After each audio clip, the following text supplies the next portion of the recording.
আপনারা হয়তো অনেকে জানেন না যে তেলের গাড়ি থেকে তেল পাম্পে তেলগুলো কিভাবে দেওয়া হয়। আজকে আপনাদের সরাসরি দেখাবো।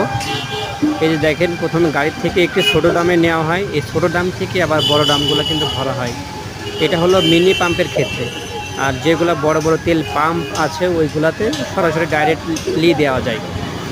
কিন্তু যেগুলো মিনি পাম্প আছে এই পাম্পেগুলো কিন্তু এইভাবে তেল দেয়। আর একটা কথা আপনাদের বলি, যে একটা তেলের গাড়িতে কিন্তু 3 রকম তেল বহন করে। আপনার পেট্রোল, কেরোসিন, ডিজেল এবং অনেক গাড়িতে অকটেনও থাকে।